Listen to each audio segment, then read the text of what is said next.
Hello,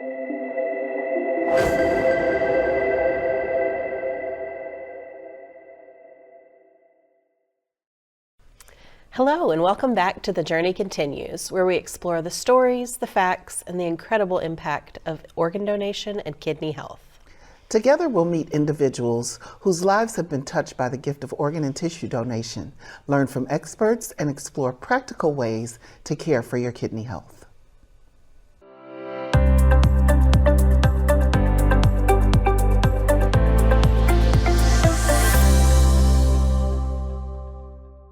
Hello, and welcome back to The Journey Continues, where we explore the stories, the facts, and the incredible impact of organ donation and kidney health. I'm Sarah Jane Charles, and this is my co-host, Monica Fox. Together, we'll meet individuals whose lives have been touched by the gift of organ and tissue donation, learn from experts, and explore practical ways to care for your kidney health.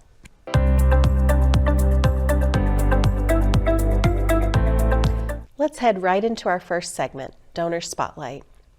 This month's featured donor is Reginald "Reggie" Shuck. On a beautiful summer day in 2019, real estate broker Reggie and his wife of 33 years, Marion, went for a morning bike ride, something they did all the time as avid cyclists. But this ride wasn't like the countless others they'd taken. This time, while laughing and talking about their daughter, Reggie had a heart attack that caused him to fall from his bike, collapsing onto the sidewalk. Marion started CPR while passers-by called 911. Reggie was rushed to University of Chicago Hospital, where he passed away.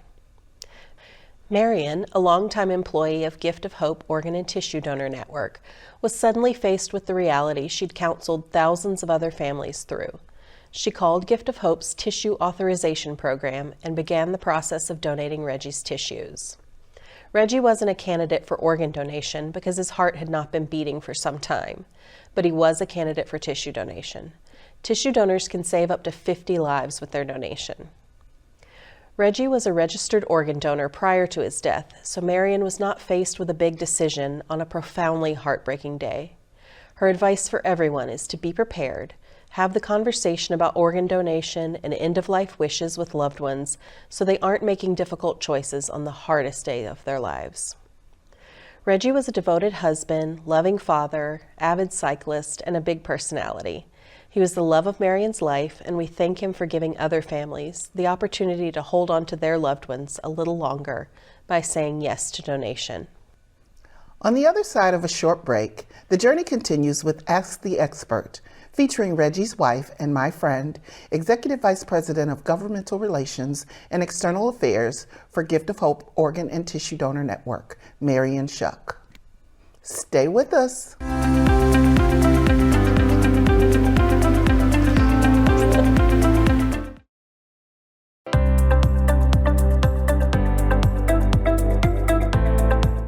Welcome back. Our guest today is a remarkable woman who has dedicated her career to advocating for organ donation and organ donor families.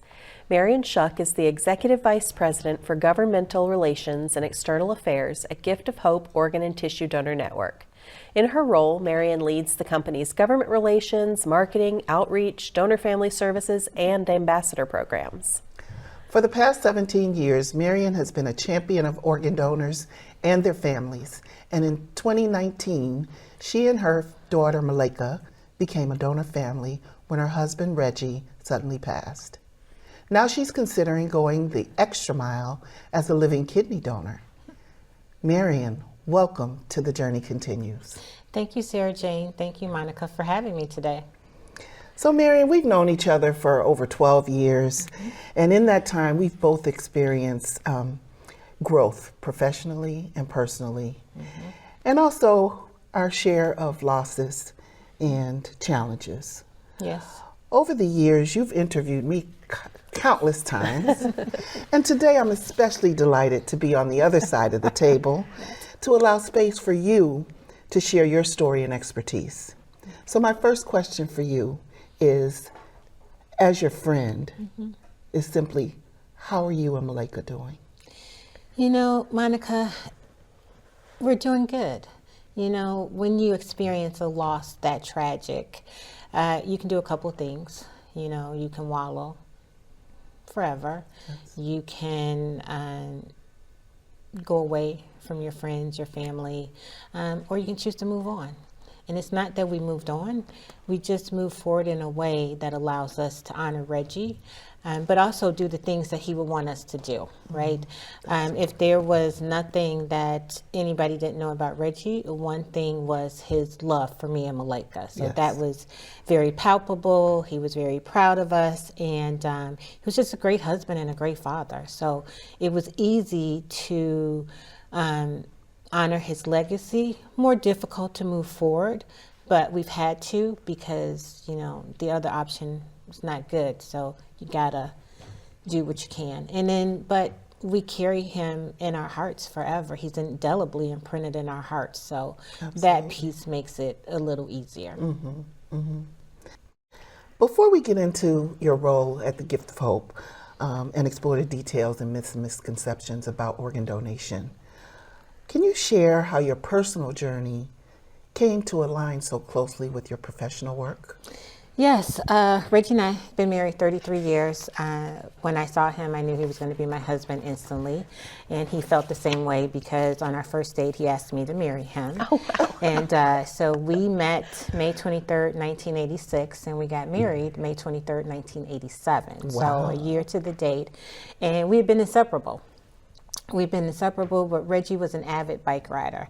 Me, not so much, but he taught me how to ride better. He taught me how to ride through the streets, and our running joke was that I don't like the cold, and so I wanted to stop riding when it hit 55 degrees, and he wanted to ride all the time, and I just was like, no, 55 degrees is my limit. So on that day, that week I was supposed to be at a conference, and I decided not to go. I just wanted to be home. It was Father's Day that Sunday, and we were still doing work on our condo, so I really thought we were going to Home Depot. And he came to me that morning, he said, Marion Louise, it's 55 degrees, we're riding. I was like, oh, rats. So we were riding, talking, laughing like we normally do along the lakefront, and I got a phone call from my daughter, who was at an internship in New York. She attended New York University, and she was complaining. She was complaining about the upcoming year and roommates and stuff like that. And so I let her talk to her father for a little bit.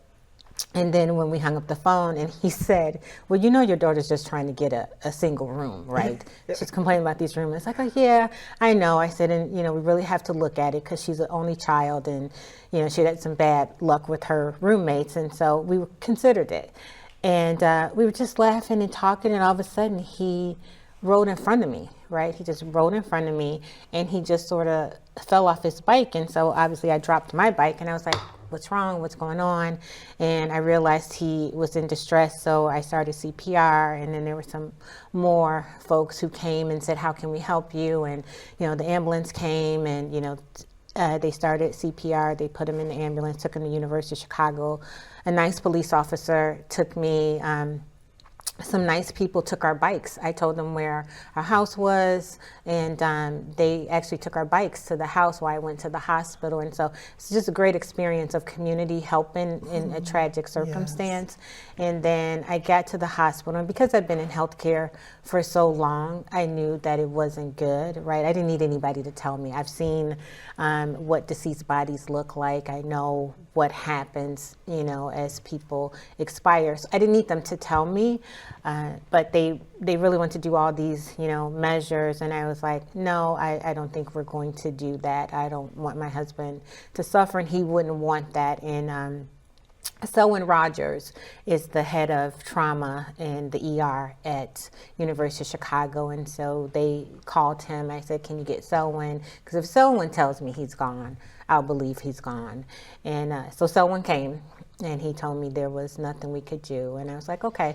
And at that point, I knew he couldn't be an organ donor. I've been in this job 17 years, so I said, okay, well, he can still be a tissue donor. Someone said, yeah, we can make that happen. So I called my friend Karen Cameron, and she came, and we started the process. And it was interesting that I've seen that process. I've sat in our donor resource center when people have done the intake calls, but you don't realize when you have to give the intake call that they ask a lot of questions, right? They ask so many questions, and I'm like, okay, this is too much. Right, so I at that instant felt like what it felt for families to go through that process, because it is the worst day of your life. I wasn't really thinking about him being a donor. I was thinking, I've got to figure out how to get my daughter from New York to come say goodbye to her father. And I will tell you, I work for one of the greatest companies in the world, in that they did everything they could to preserve Reggie, and then they were going to take him out to Gift of Hope and keep him warm until Malika. I got her on a flight. She got here, picked her up from the airport. We went straight to Gift of Hope. They wanted to do a honor walk, and I was like, you guys can do the honor walk, but I can't be here. They went to do everything, and so my whole family, we all went to Gift of Hope. We were able to say another goodbye, which was difficult. I already said one, but then watching my daughter say goodbye to her father was probably the hardest thing I've ever seen in my life. And but yeah, so we did that in Gift of Hope. They did everything. They, I had the services right away. I didn't want to wait. People were like, oh, you should wait. And I'm like, no, I'm not going to wait. My daughter has a life she has to get back to. She's in a prestigious internship, and I want her to get back. And I have to figure out how to move forward. And so at that moment, he became a tissue donor, and my life, my work life and my personal life intersected. It intersected gloriously, but it intersected. As we talk about organ and tissue donation, it's important to remember that behind every conversation and every decision, there's a deeply personal story. For you, it's not just professional, it's personal in a profound way. Yeah, it was really funny. When I started working at Gift of Hope 17 years ago, my daughter was 10. Our daughter was 10. And it's only a 10-year-old, it's very precocious, very smart. And so she went around at Thanksgiving asking everybody if they were registered. Do you know what my mommy does? My mommy has a new job, and had been in a job like 7 months. But so she was checking people's licenses to see if they were registered. And of course, she got to her father. And he didn't have the red Illinois on there. And so she comes to me, Mommy, do you know that Daddy's not registered? I was like, not registered for what, baby? And she's like, he's not registered to be a donor. And I just sort of looked at him. I'm like, Reggie Shuck. And that's what we called him, because I have countless Reggies in my family. My twin is married to a Reggie. I was married to a Reggie first. We have an Uncle Reggie, and we have good friends who have Reggie. So we just call them by their names. So I was like, Reggie Shuck, do you know what I do all day? How can you not be registered? And he said the one thing that most people in America say, I want you to make that decision. But I said to him, at that moment, you can't ask me to make that decision, because at that moment, I'm your wife, I'm the mother of your child, I'm your family's daughter-in-law, sister-in-law. I said, that's not the time for me to make that decision, because I'm already grappled with the fact that you're not going to be here, and then to make a decision about whether you wanted to be a donor or not. No, you need to make that decision, and you need to tell me that's the decision. I can't coerce you into this. I want you to do it because it's what you want. And so, and when he renewed his driver's license, he did go on and become a registered donor. So again, that's not a time, and I'm here to tell you, that's not the time you want to have a decision with a multitude of people about whether someone should be a donor or not, because you're not thinking of that. You don't want to make those types of decisions in that moment, which I have to say was the worst day of my life ever. Absolutely. I remember you sharing that story with me about him not being a registered donor way before any of this happened. And you knew him well, so he was gregarious and everything, but he just, we had a great marriage, and so whatever I wanted to do, he'd do, but some decisions you have to make yourself. Yeah. So how has your experience of losing Reggie and choosing to donate his tissue impacted you and shaped the work that you do today? It's interesting. 6 months after Reggie passed, Malika and I got a letter from his cornea donor. And I never thought about it. I do manage the Donor Family Services Department at Gift of Hope, so my team works in aftercare after you've experienced a tragic circumstance. We really try to help you with resources, help you with the grieving process, help you understand how to create a legacy. And I guess I just hadn't thought about that. Some people gung-ho. They want to start a foundation and they want to do all this stuff. And I was like, I don't want to do all that. I'm not ready to do all of that, and I just don't want to. And I have a child that I've got to get out of college because that's what my husband would have wanted. And, luckily we didn't have to worry about, losing our house or her not continuing college like so many families do have to do. One, I have a great job, but, Reggie and I prepared. We talked about this all the time. And so it wasn't that I was mad. A lot of people, would ask me, well, aren't you mad? Aren't you mad at God? And I'm like, no, I'm not mad. I'm profoundly sad. Don't get me wrong. I'm profoundly sad at the loss of my husband, but I'm not mad at God because God says marriage and children are a gift to you. And so Reggie was gifted to me. He was lent to me, but I wasn't meant to have him forever. And so I went into it with the fact that we had a great 33 years. Mm-hmm. Some people don't have 1 day or 2 days. And so I just learned to continue to go on. So you've shared how your personal experiences have shaped your work in such a powerful way. Mm-hmm. And even now your journey continues to evolve in deeply personal ways. Mm-hmm. You've shared with me that your brother's on dialysis and you're preparing to become a living donor for him. Can you share what this season has been like for you and your family? Yeah, I have 4 siblings. I'm the oldest of 5. We have 5 siblings. One is deceased, but I'm the oldest of 5 by 4 minutes, which I lord over my twin. But yeah, I'm the oldest of 5, and we only have 1 brother. And because he didn't believe in doctors, he hadn't been to the doctor in over 20 years, and woke up hypertension, very hypertension, and his kidney was blown. Both his kidneys were blown and had to start dialysis. The interesting thing was 6 months before, they had told him, if you change your ways, you can prevent this and you can, change your lifestyle, change your eating and stuff like this. He didn't pay attention because he didn't believe the doctors were right. Mm-hmm. Well, in August of 2019, our nephew was drafted into the NFL and was playing in Miami, and our whole family went to Miami, and he was supposed to meet us there. He didn't show up.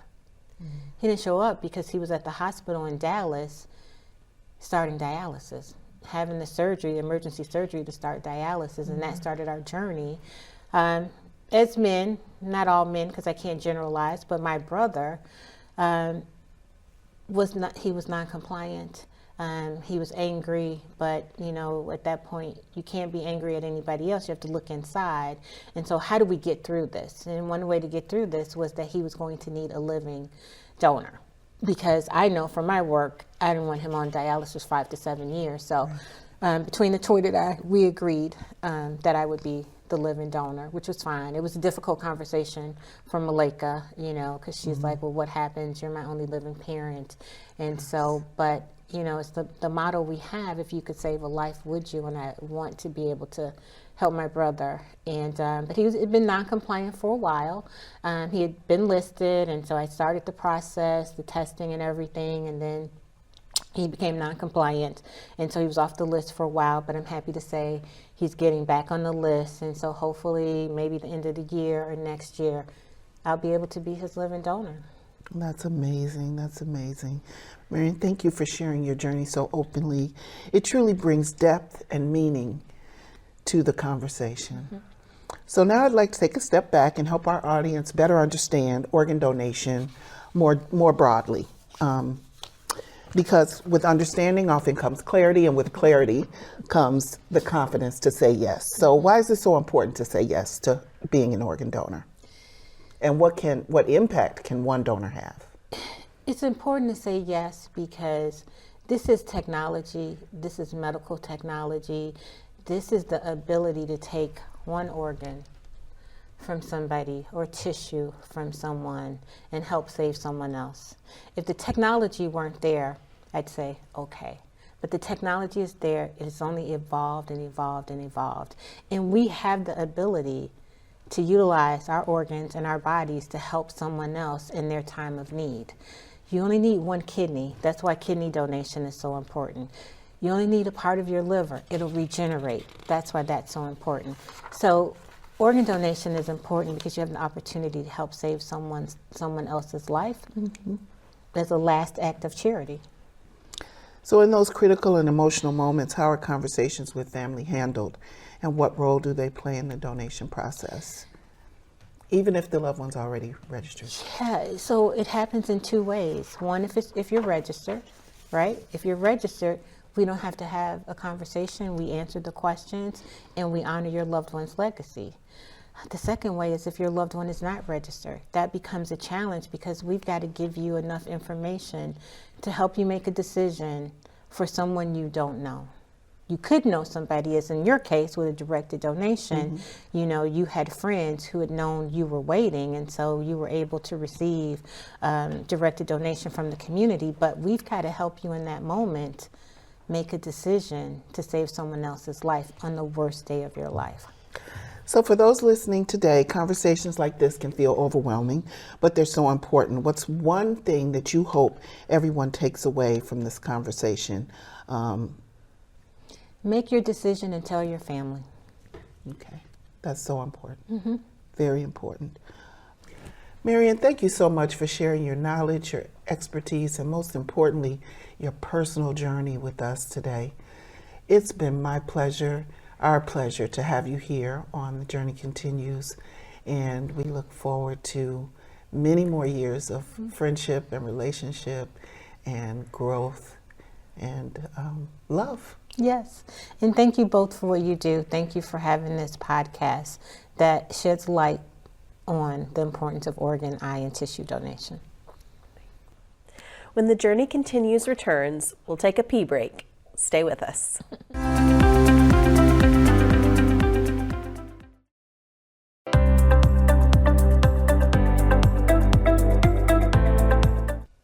Our pee break's not what you think. It's a moment to take a look at 3 key parts of the National Kidney Foundation of Illinois mission: prevention, education, and empowerment. On this edition of the Pee Break, we'll take a look at living donation. Most people picture organ donation as something that happens after you've passed away, but did you know there are 2 organs that can be donated from a living, healthy donor? The most commonly donated organ from a living donor is a kidney. That's because we're born with 2, but most people only need 1 to live a full, active life. In some cases, some people can donate a portion of their liver, which can actually regenerate and grow back to full size over time. Living donation often means shorter wait times and better outcomes for the organ recipients. In Illinois, the wait time for a deceased donor kidney is between 5 and 8 years.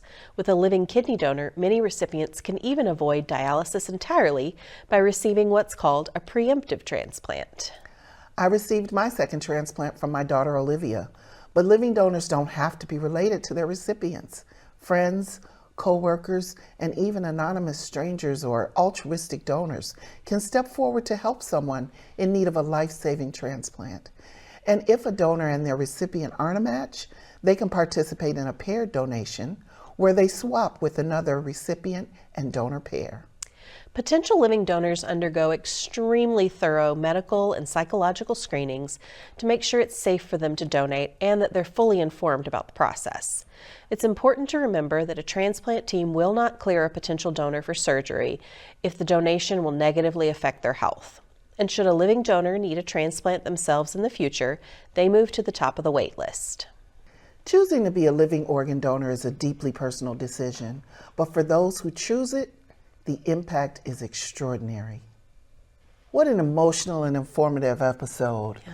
For more information on any of the topics that we've discussed today, visit our website, nkfi.org. We hope you'll join us next time, and we'd like to extend our thanks to Donate Life Illinois for making this show possible. That's our time for now. Thank you for tuning in to The Journey Continues. Share us with the people you love wherever you listen to your favorite podcasts, and now on demand on cantv.org, the CanTV Plus app, and the CanTV YouTube channel. I'm Monica Fox. And I'm Sarah Jane Charles. Until next time, the journey continues.